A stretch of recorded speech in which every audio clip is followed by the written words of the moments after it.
In our first video, we took a look at logging into Turnitin.com and opening up the document viewer. At the end of the last video, we were checking out the originality report for Alberto Eisenman. Now that I've determined that his 4% plagiarism report is unlikely to be any cause for alarm, I'm going to go ahead and give Alberto a grade for his report. So I've switched back to, in the upper left-hand corner, I've switched back to the grade mark report. And what the grade mark report is going to allow me to do is access the rubric, all criteria for the rubric, here on the right-hand side. So right now we have some composition and other commenting equipment. We're actually going to go down here to the lower right-hand corner, so all the way in the bottom right, and this sort of pile of bricks here is going to open up the report for us. So we can see the 4 criteria: investigation, planning, taking action, and reflection. I'm going to give Alberto a grade on all 4 of those strands, and I'm going to use his report here in the document viewer in order to assess his process.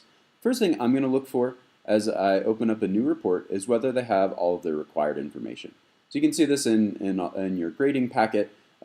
Each personal project should come with a cover sheet, which is here.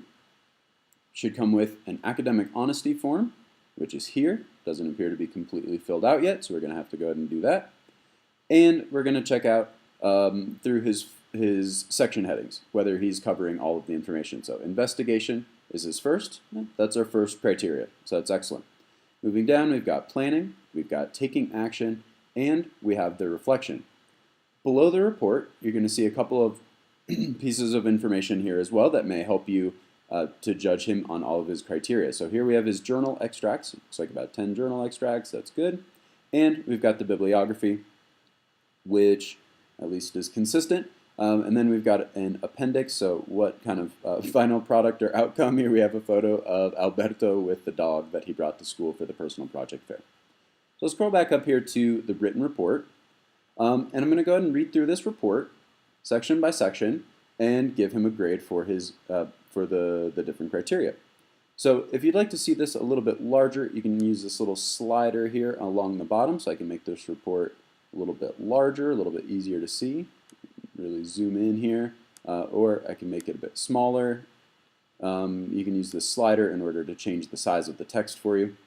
And in order to give the score for the report, all I need to do is simply click on the number that I believe corresponds to the mark band that Alberto has shown us through his report and through his work. So if you just, without clicking, if you mouse over the 4 mark bands, you can get some further information here. So in the blue box below my mouse, you can see that a 7 or 8 mark band, the top mark band, would be defining a clear and highly challenging goal and context for the project based on personal interests. A couple of other strands down there as well. A clear and highly challenging goal for a 7 or an 8. If I mouse over here to a 6, we've got defines a clear and challenging goal and context for the project based on personal interests. Down to a 4, outlines a basic and appropriate goal and context. And down to a 2, states a goal and context for the project, but limited in depth or accessibility. If Alberto's project doesn't exhibit any of those characteristics, doesn't meet even the lowest mark band, you can simply leave it empty. So 0, you don't need to click on anything. If you'd like to give him a score, just click on the mark band that you believe most appropriately corresponds with Alberto's project. Let's suppose he's done an excellent job, and we'd like to give him a 7 or an 8. I'll click on the 8, and I'm done with investigation. I scroll down, I check out his planning. Planning looks a little minimal. Remember, I can also use the journals and our supervisor meetings in order to help assess the planning process.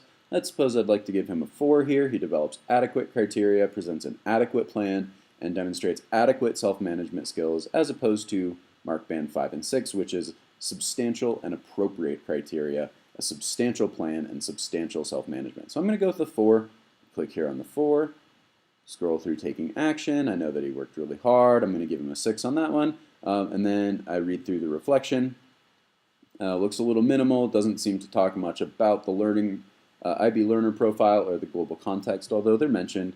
Pretty basic. Let's suppose that this is so mark band 3 and 4, a basic evaluation of the criteria, as compared to a 2, a limited evaluation. Let's give him a 4 here. And I've now assessed on all 4 criteria for the personal project. You can see down at the bottom I've given Alberto 68% out of the total marks.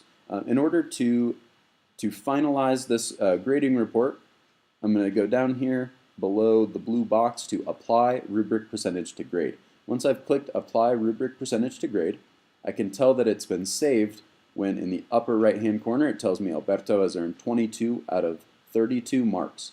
So up here, once this number appears, you are all done, and Turnitin.com has saved your grades. So that's all I need from you. If you would like to offer Alberto one of the grades between the mark bands, so here we've got for investigation the mark bands 7 and 8. Here we have the mark band 5 and 6. If I would like to give Alberto a 7 on the investigation, I can't do that here in the rubric. I can click on the mark band, so I give him an 8, but if I know that I would rather give a 7 than an 8, I can simply change the score up here.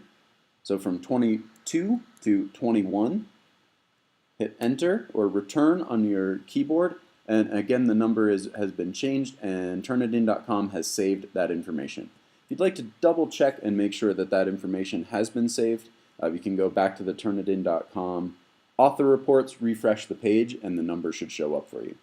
There are 2 ways of finding your next project to grade. One is by clicking here above the 21, so I get 21 marks here. If I click above here, paper 1 out of 155. This is going to open up, if I click here, this is going to open up the option to go to any other project that was submitted for this year.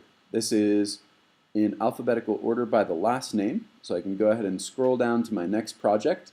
I can click on George Wang's project, and his will open up in the same document viewer.